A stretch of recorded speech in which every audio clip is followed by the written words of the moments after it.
دین کے احکام کو کتاب و سنت سے جاننا، دلیل سے جاننے کو کہتے ہیں۔ یہ سب باتیں ہم کو معلوم ہونی چاہیے۔ اس کے بعد ہم نے بتایا تھا کہ صاحب عقیدے کے بعد سب سے پہلے عمل شروع ہوتا ہے، اور عمل میں سب سے زیادہ اہمیت اسلام کے اندر نماز کی ہے، اس لیے کہ اللہ کے پیارے رسول صلی اللہ علیہ وسلم پر جتنے حکم نازل ہوئے سب دنیا میں نازل ہوئے، روزہ بھی، زکوٰۃ بھی، حج بھی، سب، لیکن نماز کا تحفہ جب اللہ کو دینا تھا اپنے پیارے نبی کو، آسمان پر بلا کر معراج کی رات اللہ کے پیارے رسول کو تحفہ دیا گیا، تو سب سے زیادہ اہمیت مسلمانوں کے پاس نماز کی ہے۔ اس لیے حدیث میں آتا بھی ہے جو آدمی نماز کی حفاظت کرتا ہے وہ دین کی حفاظت کرتا ہے، جو شخص نماز کو چھوڑ دیتا ہے، ضائع کر دیتا ہے، اس سے کوئی امید نہیں رکھ سکتے کہ دین کی دوسری باتوں پر بھی عمل کرے گا۔ تو نماز، اور نماز بغیر وضو کے، پاکی کے نہیں حاصل ہوتی، نہیں قبول ہوتی۔ اس لیے محدثین نے بھی اور فقہا نے بھی اپنی کتابوں کو شروع کیا کتاب الطہارہ، طہارہ سے۔ طہارہ کا مطلب ہوتا ہے پاکی۔ پاکی دو طرح کی ہوتی ہے، ایک تو ظاہری پاکی، جسم کی پاکی، بدن کی پاکی، اور ایک ہوتی ہے روحانی پاکی، اندرونی پاکی۔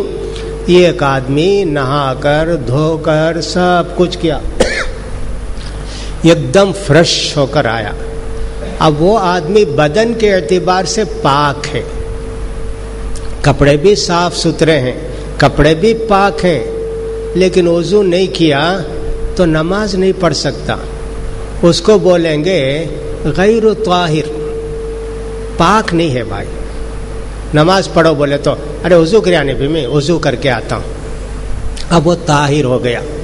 ایک آدمی سو کر اٹھا، پسینہ ہے، میلے کپڑے ہیں، چہرہ اترا ہوا ہے اور صاف ہے، لیکن وضو کر لیا، بولے طاہر، یہ شخص نماز پڑھ سکتا۔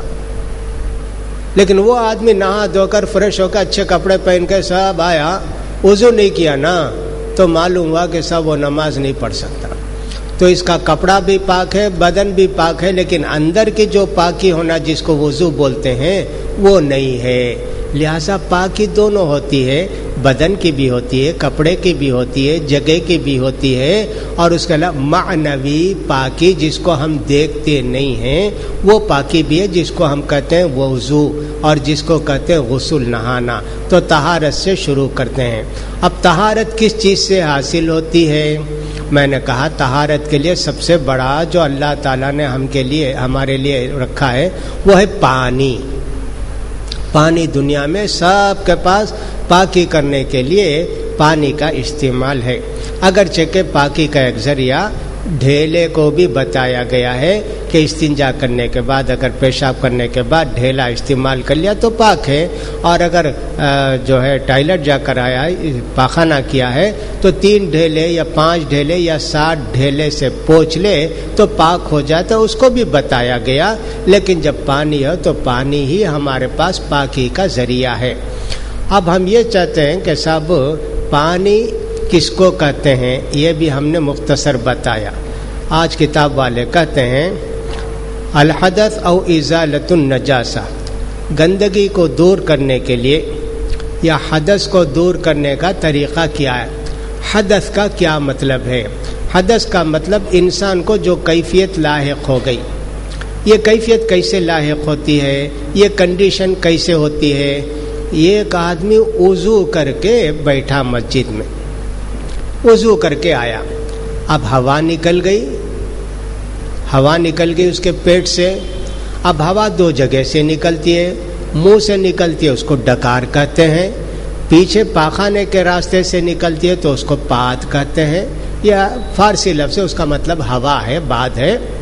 تو اب دیکھیے وہ آدمی کو حدث ہو گیا، بولیں گے حدث ہو گیا، یعنی کہ جو پاک تھا وہ پاکی کی کنڈیشن ختم ہو گئی، حالانکہ کسی معلوم بھی نہیں وہ کیا ہوا۔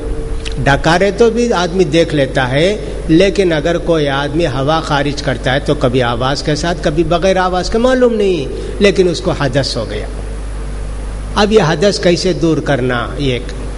اسی طرح ایک آدمی ہے، سب کچھ ٹھیک ٹھاک ہے، بیوی سے مل لیا، صحبت کر لیا، اب اس کو حدث لاحق ہو گیا، یا ایک صاحب سویا، نوجوان تھا، کچھ بھی تھا، تو اس کو احتلام ہو گیا، پیشاب کی جگہ سے گاڑھا پانی نکل گیا، اب بولے گا حدث ہو گیا اس کو.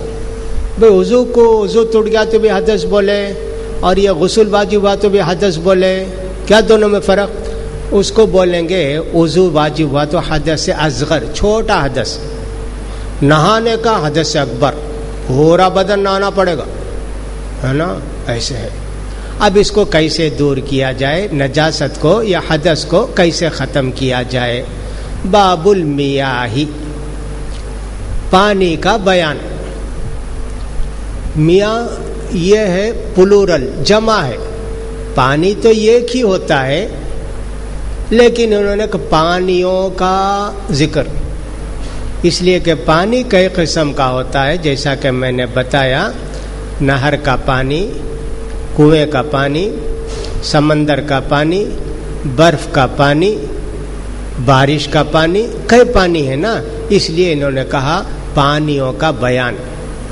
کل ماء نزل من السماء او خرج من الارض فهو طہور، ہر وہ پانی جو آسمان سے نازل ہوا یا زمین سے نکلا وہ پاک کرنے والا ہے، پاک کرنے والا، پاک بھی ہے اور پاک کرنے والا بھی ہے.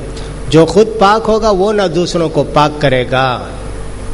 آسمان سے جو بھی پانی اترا، بارش کا پانی، اب بارش کا پانی کبھی تو پانی ہی کی شکل میں نازل ہوتا ہے، کبھی اولے، برف بولتے ہیں نا، برف کی طرح ٹکڑے گرتے، دونوں پاک ہیں. وہ جو برف گرتے کبھی کبھی بہت ٹھنڈی دنوں میں، اس کو جمع کر کے رکھ لے، تھوڑی دیر وہ پانی بن جاتا، تو وہ پانی کی شکل میں گرے آسمان سے، یا برف کی شکل میں اولا بولتے ہیں اس کو، اولے کی شکل میں گرے، الحمدللہ دونوں کا حکم ایک ہی ہے، وہ پاک ہے، خود بھی پاک ہے اور پاک کرنے والا ہے. زمین سے نکلنے والا پانی بھی پاک ہے، زمین سے نکلنے والا پانی، وہ نہر سے نکلے، کنویں سے نکلے، سب پاک، سب پاک. کبھی کبھی آسمان سے اتنی ٹھنڈک گرتی، اوس، وہ سب جمع ہوتے ہوتے برف ہو جاتا، برف کے پہاڑ، وہ پگھل کے پانی نہر بن جاتا، تو وہ بھی آسمان سے نکلنے والا، اترنے والا. اور زمین کا پانی نہر کا ہو، سمندر کا ہو، نالے کا ہو، سب پانی جو بھی ہے یہ سب پانی پاک ہے، پانی. پھر اس کے بعد کہتے ہیں اللہ نے فرمایا وَأَنزَلْنَا مِنَ السَّمَاءِ مَاءً طَهُورًا، ہم نے آسمان سے پاک پانی نازل کیا. لہذا ہم کو چاہیے کہ صاحب سورہ فرقان کی یہ جو آیت ہے، آیت نمبر 40 پر 8، وَأَنزَلْنَا مِنَ السَّمَاءِ مَاءً طَهُورًا، ہم نے آسمان سے پانی نازل کیا جو پاک ہے اور پاک کرنے والا ہے. اللہ نے کہہ دیا، یہ پروف. اگر کوئی پوچھے بھئی پانی پاک ہے، کیا دلیل ہے تمہارے پاس؟ کہا بھی سورہ فرقان کی آیت نمبر 48 میں دیکھو، وَأَنزَلْنَا مِنَ السَّمَاءِ مَاءً طَهُورًا. ہاں یہ فقہ ہے کہ دین کی بات کو دلیل سے جانے. الحمدللہ. اس کے علاوہ بھی نبی کریم صلی اللہ علیہ وسلم فرماتے ہیں سمندر کے تعلق سے، هُوَ طَهُورُ مَاؤُهُ الْحِلُّ مَيْتَتُهُ، سمندر کا پانی پاک ہے جی، سمندر میں بسنے والے جانور مر گئے تو بھی کھا سکتے. ایک صحابی نے پوچھا اللہ کے پیارے رسول صلی اللہ علیہ وسلم سے، اللہ کے پیارے رسول، ہم لوگ سفر میں جاتے، کشتی میں بیٹھ کے مچھلی پکڑنے کے لیے نہ جاتے، تھوڑا پانی اٹھا کر لے جاتے پینے کے واسطے، اگر وہ پانی سے وضو کر لیے تو پینے کے واسطے پانی نہیں رہتا، پیاس سے تڑپ کے مر جائیں گے، تو سمندر کے پانی سے وضو کر سکتے کیا؟ صحابہ پوچھتے ہیں تو اللہ کے پیارے رسول نے کہا، ارے سمندر کا پانی پانی ہے جی، پاک ہے وہ، اور سمندر میں جینے والے جانور جو بھی مر جائیں، جیسے مچھلی وچھلی ہے، سب کھاؤ، مر گیا تو بھی کھا سکتے. ہاں اب ہمارے پاس پانی پاک ہونے کی دو دلیل مل گئی. ایک تو سورہ فرقان کی آیت نمبر 48 40 پر 8، اور دوسری یہ حدیث جو ہم کو ملی کہ صاحب سمندر کے متعلق اللہ کے پیارے رسول نے فرمایا کہ صاحب یہ پاک ہے، لہذا ہم کو چاہیے کہ صاحب اس دلیل کو معلوم کر لیں۔ پھر اس کے بعد فرماتے ہیں اللہ کے پیارے رسول نے کنویں کے تعلق سے فرمایا ان الماء طہور لا ينجسه شیء، بے شک پانی پاک ہے، اس کو کوئی چیز گندا نہیں کرتی ہے۔ یہ تیسری دلیل ہم کو پروف پیش کرنے کے لیے، یہ تیسری بات، بے شک پانی پاک کرنے والا ہے، پاک ہے، اس کو کوئی چیز گندا نہیں کرتی ہے۔ اس کے متعلق حدیث میں یوں آتا ہے کہ صحابہ اکرام ایک مرتبہ اللہ کے پیارے رسول صلی اللہ علیہ وسلم کے پاس آ کر پوچھے اللہ کے رسول یہاں جو مدینے میں کنواں ہے، باوڑی ہے نا، گڑھا، وہ جو بارش ہوتی ہے تو نالے کا پانی آتا، وہاں اوپر کی جگہ سے پانی آ کے وہ جمع ہوتا، اب وہ پانی گزرتا نا راستے سے، غلیظ کپڑے رہتے، کوئی جانور کبھی مر کر اس کی ہڈی وڈی کچھ بھی رہتی، وہ سب سے گزرتے ہوئے پانی آتا اللہ کے رسول، وہ پانی آپ کو بھی لا کر وضو کرنے دیتے، کبھی پیتے بھی لوگ، پاک ہے کیا اللہ کے رسول پانی؟ وہ ایسا پوچھا۔ اس کنویں کا نام تھا بئر بضاعہ، یعنی بضاعہ کا کنواں۔ تو اللہ کے پیارے رسول نے فرمایا پانی تو پاک ہے، اس کو کوئی چیز گندا نہیں کرتی، لہذا اب دیکھیے پانی گڑھے میں جمع ہوا، کہاں سے؟ اوپر سے آیا، کہیں سے بھی، غلیظ کپڑے بھی تھے کچھ لوگوں کے، مثلاً عورتوں کے ناپاک کپڑے پھینک دیے تھے، اس پر سے گزر کے آیا۔ یہ نہیں کہ کنویں میں لے جا کے ڈالتے تھے، ایسا نہیں، لوگ یہ سمجھیں سب وہ کنویں میں لے جا کے سب مدینے والے ڈالتے تھے، ایسا کون سوچے گا بھائی؟ جس پانی کو کبھی پیتے بھی تھے اور وضو وغیرہ کے لیے استعمال کرتے تھے، اس پانی میں کوئی جا کے حیض کے کپڑے بھی اور مرے ہوئے جانور کو ڈالتا کیا؟ نہیں۔ اسی لیے مولانا عبد الرحمن مبارک پوری رحمۃ اللہ علیہ نے اور دوسرے علماء نے لکھا ہے اس حدیث کا میں یہ نہ سمجھا جائے کہ صحابہ نے جا کے سب اس میں ڈالتے تھے، نہیں، وہ پانی اتر کے آتا تھا تو ان جگہوں سے آتا تھا جہاں کبھی میلے کپڑے رہتے، ہڈی گوشت جانور مرے ہوئے رہتے نا، وہ سب آتا، آگے پانی جمع ہو جاتا تھا۔ تو اللہ کے پیارے رسول پاک ہے جی، تو صحابہ اسے وضو بھی کرتے تھے، اور کبھی صاحب اللہ کے رسول کے دوسرے صحابہ اس کو پیتے بھی تھے، تو یہ بھی فرمایا، فرماتے ہیں وَهُوَ بَاقٍ عَلَىٰ طُهُورِيَتِهِ وَإِنْ خَالَطَهُ شَيْءٌ طَاهِرٌ مَا لَمْ يَخْرُجْ عَنْ إِطْلَاقِهِ، پانی ہمیشہ پاک ہی رہتا ہے اگرچہ کہ اس میں کوئی اچھی چیز یعنی پاک چیز گر جائے، جب تک کہ پانی ہم بولتے اس کو، جب تک اس کا حکم وہی ہے کہ وہ پانی پاک ہے۔ پانی اپنی صفت اپنی خاصیت کو نہیں کھوتا، اگرچہ کہ اس میں کوئی چیز گر گئی تو بھی پرواہ نہیں، جب تک ہم اس کو پانی کہتے ہیں اس وقت تک وہ اپنی صفت پر یا اپنی خاصیت پر باقی ہے، پاک بھی ہے اور پاک بھی کرتا ہے۔ نبی کریم صلی اللہ علیہ وسلم نے فرمایا ان عورتوں سے جو آپ کی بچی کو غسل دے رہے تھے، آپ کی بچی کو نہلا رہے تھے، یہ غالباً حضرت زینب رضی اللہ تعالیٰ عنہ کو نہلا رہے تھے، تو اس وقت اللہ کے رسول صلی اللہ علیہ وسلم نے فرمایا میری بیٹی کو نہلاؤ، 3 بار نہلاؤ۔ وہ جنازے میں ہم بتائے تھے کہ میت کو غسل کیسے دیا جاتا ہے، یہاں ایک وقت ورکشاپ ہوا تھا، اس میں تفصیل کے ساتھ بتائے تھے، اور چار مینار مسجد میں بھی یہ ورکشاپ ہوا تھا کہ جنازے کے پورے احکام، نہلانا کیسا، کفن کیسا پھاڑنا اور سب یہ سب پورے، وہ اس کی ویڈیو بھی وہاں چار مینار مسجد میں، مسجد پٹالم چار مینار مسجد اہل حدیث میں ویڈیو ملتی ہے 50 روپے میں، اس میں پوری چیزیں ہیں، ایک آدمی کو موت آنے سے پہلے کیا کیا وصیت کرنا، کیسے کرنا، مرنے کے بعد کیا کرنا، نماز جنازہ کا احکام کیا ہے، کفن کتنا رہنا، نہلانے کا طریقہ، سب باقاعدہ اس میں بیان ہے، پریکٹیکل بتایا گیا ہے۔ تو لہٰذا اللہ کے پیارے رسول صلی اللہ علیہ وسلم نے فرمایا 3 بار